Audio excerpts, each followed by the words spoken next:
नमस्कार प्यारे साथियों, मैं लोकेश चौधरी एक बार फिर से स्वागत करता हूं आप सभी का बीएमपी टेस्ट हब के इस ऑनलाइन प्लेटफॉर्म पर। जैसा कि आप सभी जानते हो कि हम लोग पढ़ रहे थे कैलेंडर के बारे में, और कैलेंडर में मैंने आपको छोटी बड़ी सारी बारीकियां समझा दी थी।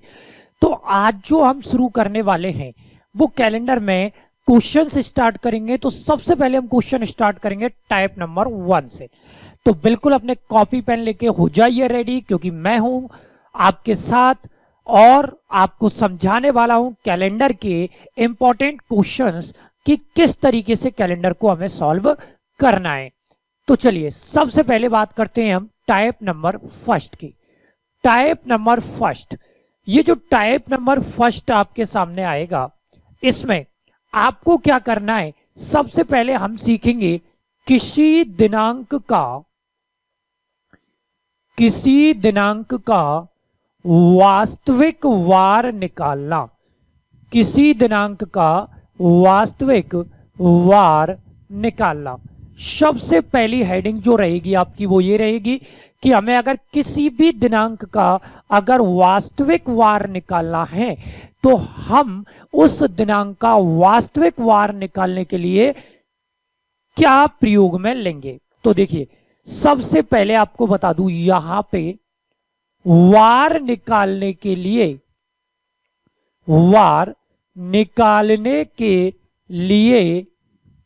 हम कुल दिनों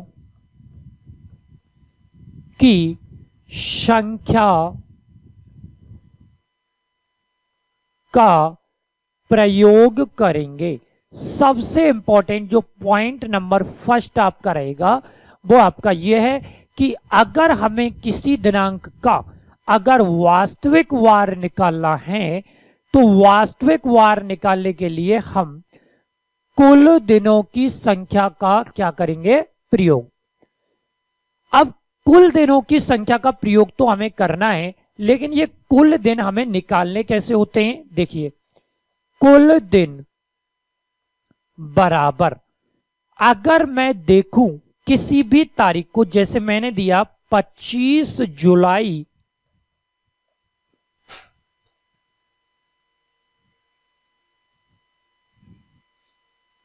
मैंने आपको दिया 25 जुलाई 2022।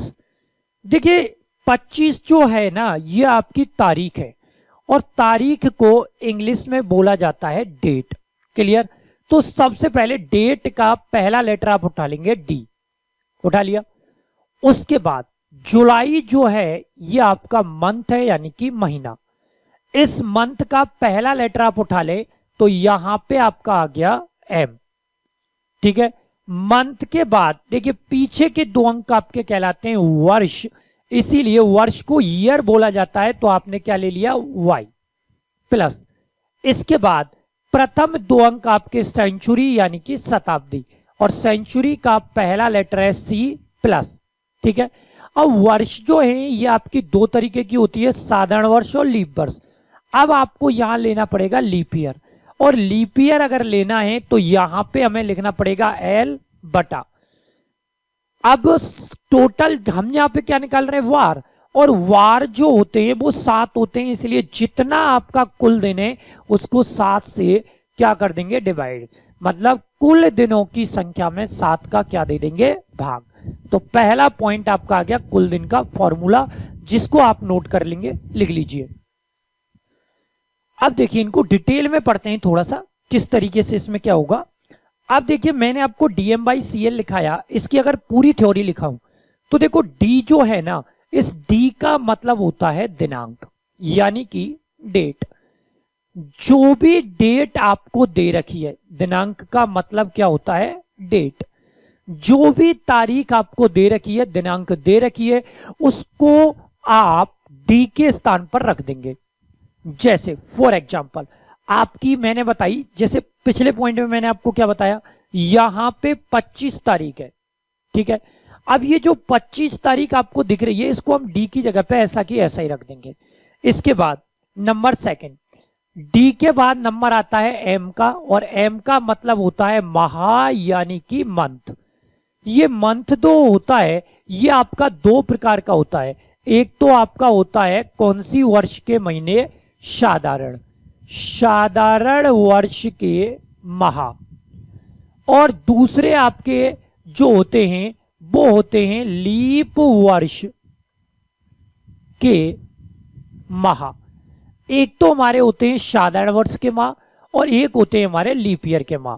ठीक है, अब मैं आपको बताऊं, यहां एम की जगह पे आपको महीनों के कुछ कोड बता रहा हूं, ये कोड रखने हैं।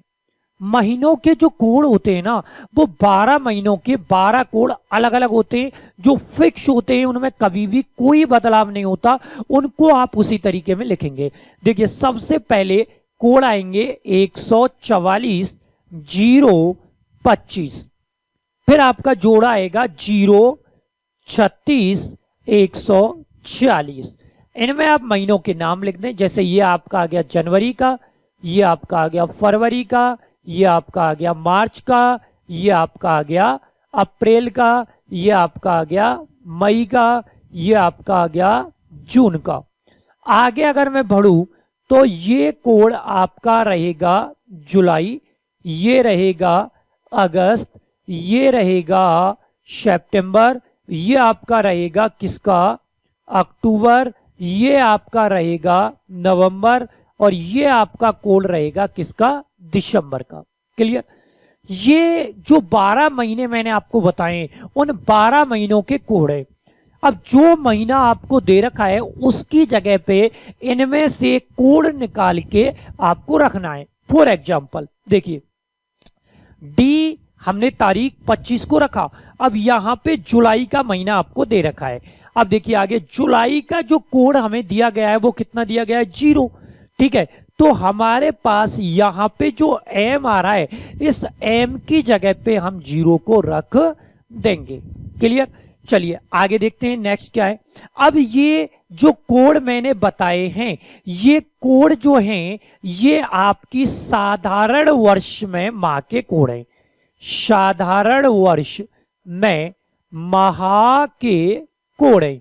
ठीक है, ये साधारण वर्ष में माह के कोड हैं। अब इसी तरीके से लीप वर्ष में भी माह के क्या आने वाले हैं, कोड।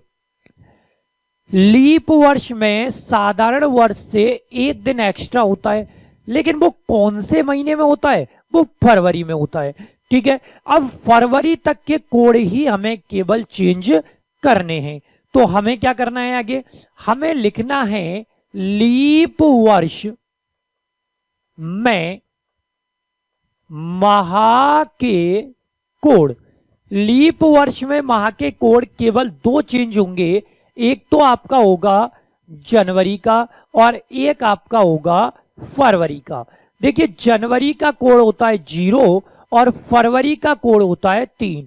अब सोच रहे होंगे सर बाकी के कोडों का क्या होगा, तो देखिए कुछ नहीं होगा, आपके बाकी के कोड समान रहेंगे। बाकी के जो कोड हैं वो आपके क्या रहेंगे, समान। साधारण वर्ष में मैंने आपको 12 कोड लिखा है, लीप वर्ष में केवल 2 कोड में चेंज होता है, एक तो जनवरी में और एक फरवरी में। ठीक है, और बाकी के जितने भी कोड हैं वो आपके समान रहेंगे, एग्जिट रहेंगे, किसके समान, साधारण वर्ष के समान। ठीक है, इसके बाद नंबर आता है वाई का, और वाई को हम कहते हैं वर्ष यानी कि ईयर। ठीक है, और वर्ष के बारे में स्पष्टतया मैं आपको बता चुका हूं कि पीछे के 2 अंक वर्ष कहलाते हैं। तो कुछ नहीं करना, पीछे के 2 अंक वर्ष कहलाते हैं। पीछे के जो 2 अंक हैं वो आपके क्या कहलाते हैं, वर्ष। यानी कि जो 2 अंक आपके पीछे के दिए गए उनको हम वर्ष कहेंगे। जैसे 2022 चल रही है तो 22 जो है वो वर्ष है, वो हम वाई की जगह पे रख देंगे। ठीक है, इसके बाद अब नंबर आता है सी का, और सी को हम कहते हैं शताब्दी। शताब्दी या इसको हम कहते हैं सेंचुरी। अब मैंने आपको क्या बताया था कि अगर पीछे के 2 अंक वर्ष होते हैं तो प्रथम 2 अंकों को हम कहते हैं शताब्दी। हमें इसमें करना क्या होता है, हमें यह करना होता है कि प्रथम 2 अंकों में 4 का भाग देने पर जो शेषफल प्राप्त होता है उसे शताब्दी के कोण में देखेंगे। प्रथम 2 अंकों में 4 का भाग देने पर जो भी शेषफल आपका प्राप्त होता है उसे हम देखेंगे शताब्दी के कोण में।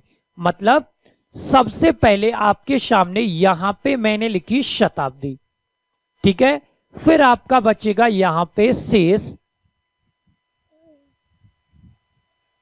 यहां पे आपका बचेगा शेष, और शेष के अनुसार आपको क्या लगाना है, कोण। अब जैसे देखो 2022 है, अब 2022 में 22 तो वर्ष हो गई और 20 शताब्दी हो गई। इस 20 में 4 का भाग दीजिए आप, 20 में 4 का भाग देंगे तो आपका शेष बचेगा 0। ध्यान रखना, जब भी किसी शताब्दी में 4 का भाग दिया जाता है और शेष आपका 0 बचता है तो लड़ लो, उसका कोण हमेशा कितना आता है, 6। क्लियर। अब देखिए 20 के बाद अगली शताब्दी 21, 4 का भाग दिया, कितना शेष बचा हमारा, 1। ठीक है। अब ध्यान देंगे जब भी किसी शताब्दी में 4 का भाग दिया जाता है और 1 शेष बचता है तो लाड़ लो, उसका कोण हमेशा होता है कितना, 4। 21 के बाद नंबर आ गया 22 का, 4 से डिवाइड करेंगे 2 बच गया और 2 का कोण आपका हमेशा फिक्स होता है 2। 22 के बाद 23, 4 से डिवाइड किया, शेष बचा 3, इसके अनुसार कोण लगाएंगे 0। अब देखो 23 के बाद वापस से 24 आ गया, 4 का भाग देंगे तो वापस से हमारी 0 बच जाएगी, तो इसका जो कोण आएगा वो हमारा कितना आएगा, 6। तो इस तरीके से आप शताब्दी के कोण को निकाल सकते हैं। ठीक है। तो डी हो गया, एम हो गया, वाई हो गया, सी हो गया, एल हो गया। अब सी के बाद हमारा एल का नंबर आता है। तो देखिए एल, एल बराबर होता है लीप वर्ष, यानी कि लीप ईयर। अब जो लीप ईयर आपकी होती है, देखो मैंने आपको बताया था कि प्रत्येक 4 वर्षों में 1 लीप वर्ष होती है, तो जितनी वर्ष आपकी होंगी उसमें 4 का भाग देंगे, जितनी बार जाएगा वो लीप ईयर की संख्या कहलाएगी। तो हम क्या लिखेंगे यहां पे, पीछे के 2 अंकों में 4 का भाग जितनी बार पूरा पूरा चला जाए, लीप वर्ष की संख्या कहलाती है। पीछे के 2 अंकों में अगर 4 का भाग दें तो वो जितनी बार पूरा पूरा चला जाएगा वो आपकी कहलाएगी लीप वर्ष की संख्या। तो नोट कर ले इस पॉइंट को।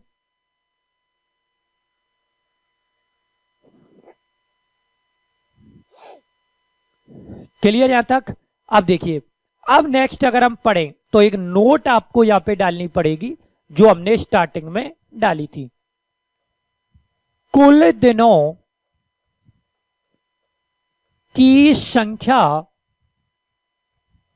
में 4 का भाग देने पर जो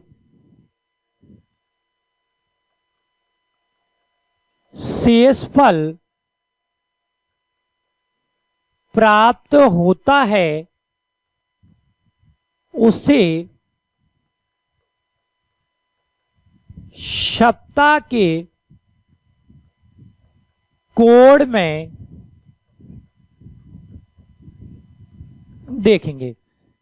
कुल दिनों की संख्या में 4 का भाग देने पर जो भी शेषफल आपका प्राप्त होता है उसे हमें देखना होता है सप्ताह के कोण में।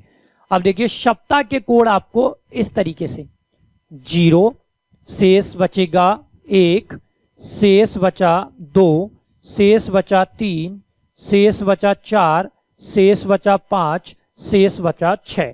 ठीक है, जब भी कुल दिनों में 7 का भाग देंगे और 0 शेष बचेगा तो आपका वार जो आएगा वो आएगा शनिवार। ठीक है, शनिवार के बाद अगला आपका यहां पे आने वाला है रविवार। रविवार के बाद आगे आपका आएगा सोमवार। सोमवार के बाद आगे आपका आएगा मंगलवार। मंगलवार के बाद आगे आपका आएगा बुधवार, फिर आपका आएगा गुरुवार और फिर आपका आएगा शुक्रवार। ठीक है, ये आपके हो गए सप्ताह के कोड। सप्ताह के कोड इस तरीके से आपके डिजाइन किए जाते हैं कि 0 को शनिवार है, 1 को रविवार है, 2 को सोमवार है, 3 को मंगलवार है, 4 को बुधवार है, 5 को गुरुवार है और 6 को आपका वार जो आएगा वो आपका आएगा शनिवार। इस तरीके से हम सप्ताह के कोड को निकाल सकते हैं। तो इस तरीके से यहां कैलेंडर में किसी दिनांक का वास्तविक वार निकालने से रिलेटेड आपका पूरा कंसेप्ट हो गया। अब केवल इसमें बचा है आपका प्रैक्टिस, यानी कि क्वेश्चन को किस तरीके से निकालना है और साथ में किस तरीके से इस फॉर्मूले को हमें इसमें लागू करना है। तो देखिए, आज मैंने क्वेश्चन दिया एग्जाम्पल कि 25 फरवरी 2023 को कौन सा वार है। अब देखिए, अकॉर्डिंग टू नियम रूल्स हमने सबसे पहले यहां क्या देखा था, आप देखते चलो कि किसी दिनांक का वास्तविक वार निकालने के लिए हम dm/cl का प्रयोग करते हैं। तो सबसे पहले हमें क्या करना है, देखो जरा, dm/cl लगाना है। d plus M plus Y plus C plus L बटा कितना 7। अब मैंने आपको बताया था कि d का मतलब होता है दिनांक, कितनी दे रखी है 25, तो यहां पे हमने लिखा 25 प्लस। अब देखिए, कोड जो चेंज होते हैं वो जनवरी के होते हैं और फरवरी के होते हैं। अब यहां फरवरी आ रही है इसलिए चेक करेंगे 2023 जो है ये आपकी एक साधारण वर्ष है। अब साधारण वर्ष में फरवरी का कोड मैंने आपको लिखाया था 4 प्लस। ठीक है, डी हो गया, एम हो गया। अब वाई का नंबर आता है, पीछे के 2 अंक जो हैं वो वाई कहलाते हैं, तो वाई आपका हो गया कितना 23। ठीक है, चिन्ह लगा दिया प्लस का। अब नंबर आता है सी का। मैंने सी में बताया था, देखिए क्या बताया था एक बार देख लीजिए, ये लीजिए कि प्रथम 2 अंकों में 4 का भाग देने पर जो भी शेष प्राप्त होता है उसे शताब्दी के कोड में देखेंगे। ठीक है, अब देखिए 20वीं शताब्दी 4 से डिवाइड किया, 0 बच गया और 0 का कोड होता है 6, इसीलिए आपको क्या करना है प्लस 6 करना है प्लस। एंड में बच गया एल, एल का मतलब लीप ईयर। पीछे के 2 अंकों में 4 का भाग जितनी बार पूरा चला जाए वो हमारी कहलाती है लीप वर्षों की संख्या। अब हमें क्या करना है, देखो जरा कि पीछे के 2 अंक 4 हैं, 23 है, और 23 में अगर 4 का भाग दूं तो आपका जाता है 5 बार, तो इसमें लीप ईयर 5 आ गई, बटा हमने कर दिया कितना 7। तो टोटल करो 25 और 4 29, 29 और 23 आपके हो गए 52, 52 और 6 आपके हो गए 58, 58 और 5 आपके हो गए 63। अब 7 का भाग देंगे, 7 9 63। ठीक है, पूरा गया, क्या बच गई 0। अब देखिए सप्ताह के कोड में देखें तो 0 पे वार आता है शनिवार, इसका मतलब यहां जो वार आएगा इस डेट को वो आपका आने वाला है शनिवार। तो चलिए इस खूबसूरती के साथ इस क्वेश्चन को आप नोट कर लेंगे कि किस तरीके से हमने किसी दिनांक का वास्तविक वार निकाला है।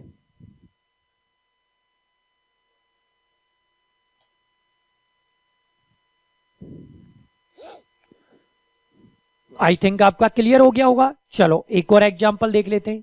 मैंने आपको एग्जाम्पल यहां पे दिया कि 12 जनवरी 1972 को कौन सा वार था। ठीक है, तो हमें करना क्या है, देखिए सबसे पहले वही लगाना है, d plus M plus Y plus C plus L upon में हमें करना है 7। अब देखना ध्यान से, d का मतलब दिनांक यानी कि 12 प्लस m का मतलब महीना, आपको दे रखा है जनवरी का। तो चेक करेंगे कि 72 जो है ये आपकी साधारण वर्ष है या ये आपकी लीप वर्ष है।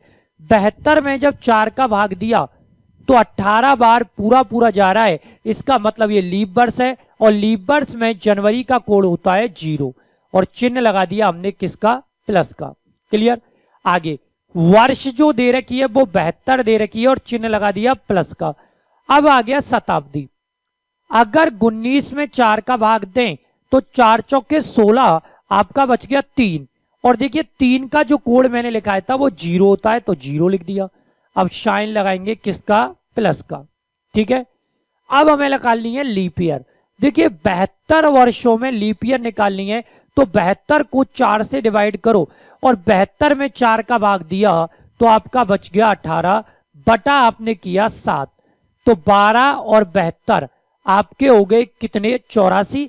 84 और 18 को अगर प्लस करें तो 102 होता है।